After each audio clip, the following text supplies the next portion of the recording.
In a small village nestled among hills and ravines, in an old house on a hilltop, a 10th grade student with a dim lamp was studying late into the night when everything was quiet. It was just like any other day. Usually she didn't pay attention to the sounds of her surroundings. But tonight the moon was dark, and outside, through the window, she saw a couple of fireflies flickering, and she could hear the crickets chirping. Suddenly she heard a piercing scream. She didn't know if it was a human or a demon. It made all the hairs on her body stand on end. She was terrified and quickly closed the window and ran into bed, pulling the blanket over her head.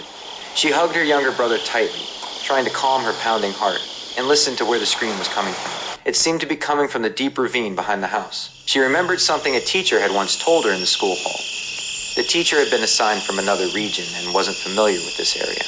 The teacher had said, "In your village at midnight, you can often hear the screams of the damned from hell." It must be true, she thought.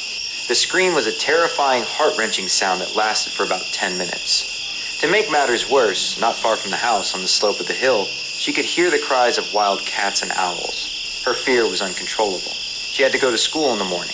Terrified, she huddled under the blanket, praying, and finally fell asleep, tightly embracing her younger brother. After a while, she heard the sound of the front door being pulled open. What was that? She wanted to turn around to look, but she was facing away from the door. She tried to turn, but she couldn't. As she struggled, she heard light footsteps coming into the house. She opened her eyes, but it was pitch black. She couldn't see anything. She thought, just now when I was studying, I had a small oil lamp lit. Maybe it had gone out. Just then, a long hand patted her left shoulder. Oh. Her whole body went cold, and her hair stood on end. The footsteps went back towards the door, and she heard the door slam shut.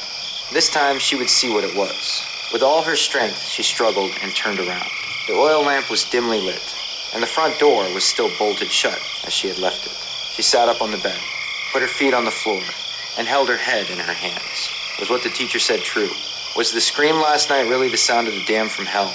What was happening now? As she pondered, she realized that mysteries and strange things can happen anywhere at any time.